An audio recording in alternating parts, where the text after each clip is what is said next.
Just imagine his story.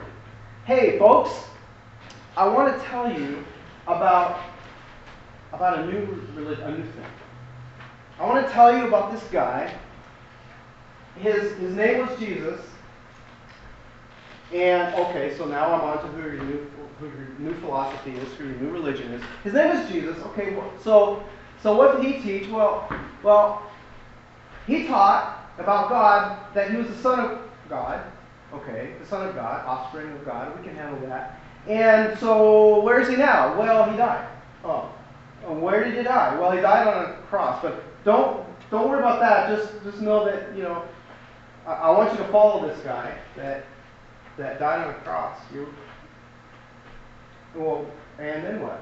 Well, he rose from the dead. Oh, yeah, right, okay. You see, if you really look at all the stories,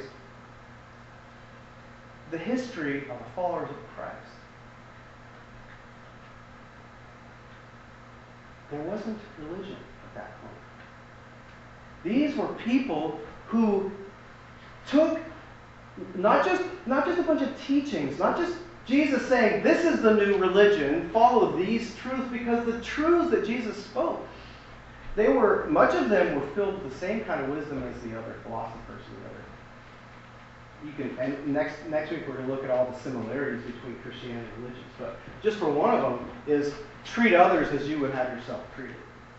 Do kindly unto others. And he said, but how often did he expound upon a truth and then just blow it away with the truth of who he was? So we're going to see what the difference between religion and Christianity is. But now Paul has done a radical turn, and he's sharing something about a person, man. And so he's waiting for his friends in Athens. And the people of Athens are very religious, as he observed, but they're not very certain, are they? As they have all these temples, they'll have a temple for the God who's going to help you have lots of offspring, the fertility God. They're going to have a temple for the God who's going to help you grow lots of crops. They're going to have a temple and a God for this place, for this city and that place, and they're going to have a God for this geography, and multiple gods for multiple reasons, because it's about man trying to understand this desire for some being that is out there, that it's man's attempt to seek and to understand something that they can't, trying to answer the questions of this heart. So when Paul comes in, and you think about the message that he has, this message of a man and a death and a resurrection. And he comes in, and he's willing to come in and to debate in this place, in this marketplace, in Athens. And so he engages, there's the group of, verse 17, he reasoned in the synagogue with the Jews and the God-fearing Greeks, as well as in the marketplace, day by day, with those who happened to be there. And who would happen to be in the marketplace by day? The Stoics and the Epicureans. They have so much wealth and a capability to come to the marketplace and spend their time debating and thinking about all these different possibilities of what the reality of God is, and what the reality of the existence on earth. And so the Epicureans, they're the groups that life is just about pleasure. Eat, drink, and be merry, for tomorrow we die. And that's all there is in this life. Let's not get hung up on the detail. The Stoics, they were the ones, everything was in the head. You've got to analyze it and reason it out. Let's talk and analyze it together. So the philosophers were ready to debate him. And then some of them asked, what is this babbler trying to say? Because his message was so different. It was so otherworldly, so strange compared to all these other philosophies that they were debating. And some, though, thought, well, he's just advocating another foreign god.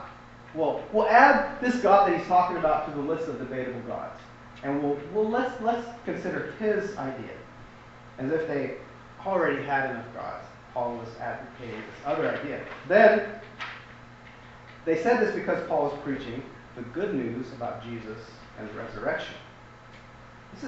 This was a very important part of our discussion today, because he did not just add another God to their systems.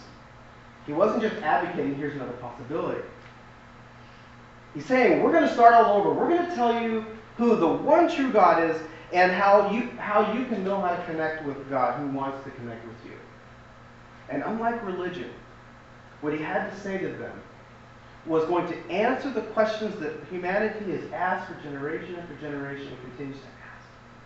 Is there a God who created all this? Is there a God who wants to connect with me, who knows my name, who loves me?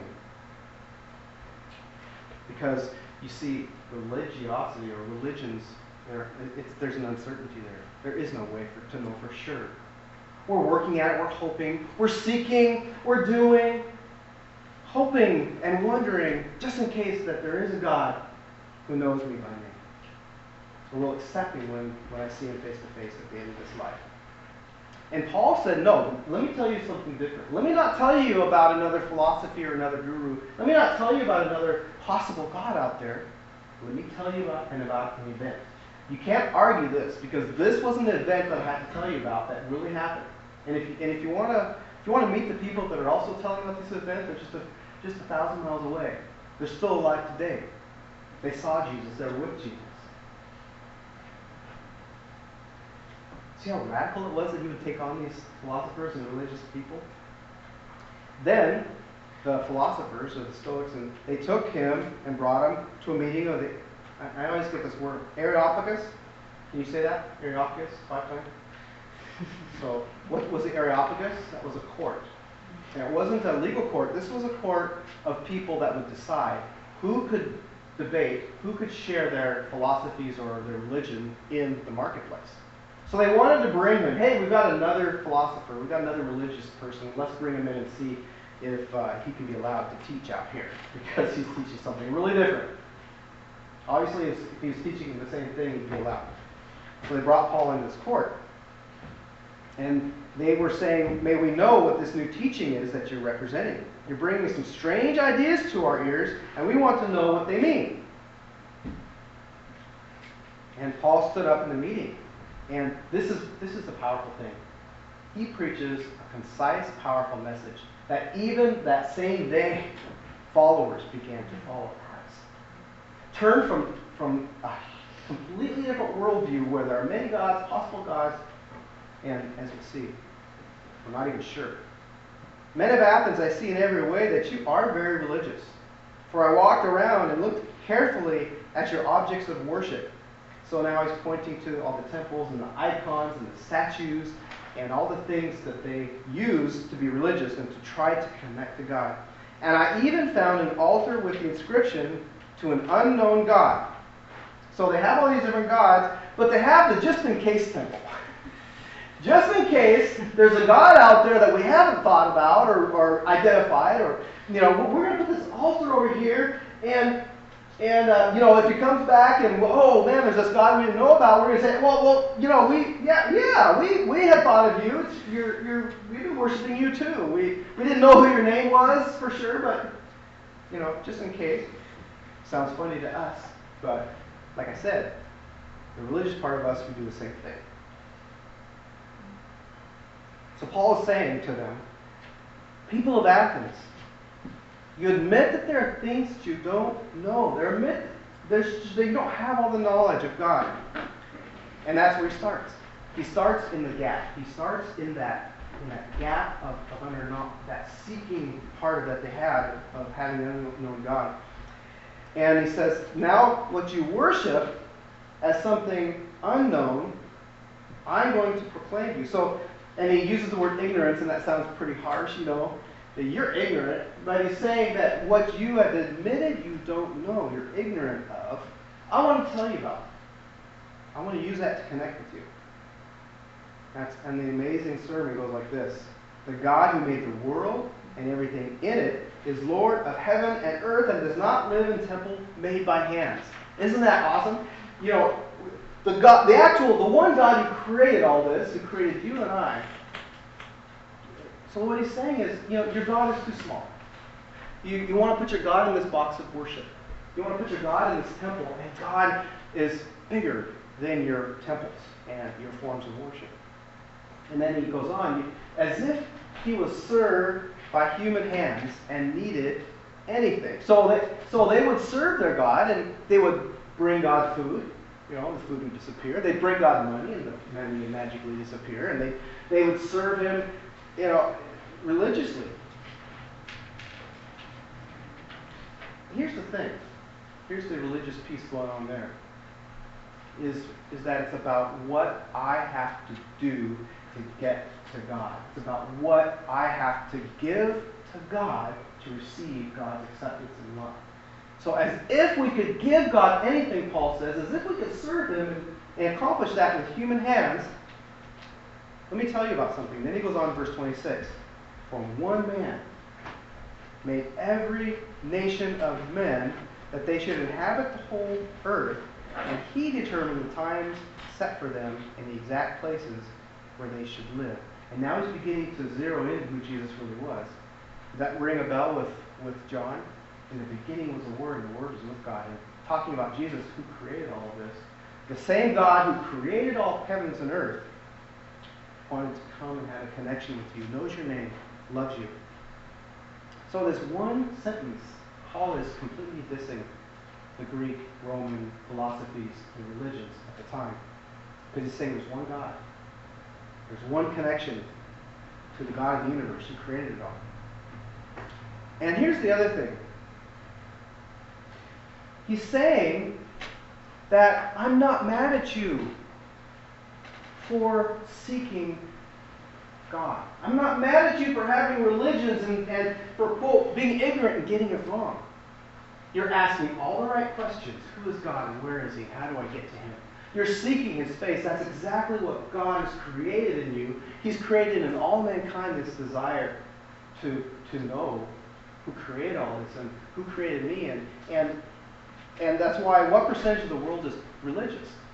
A huge percent compared to those who claim there is no God. And here's what Paul says to remind them of that. Verse 27. God did this. God did what?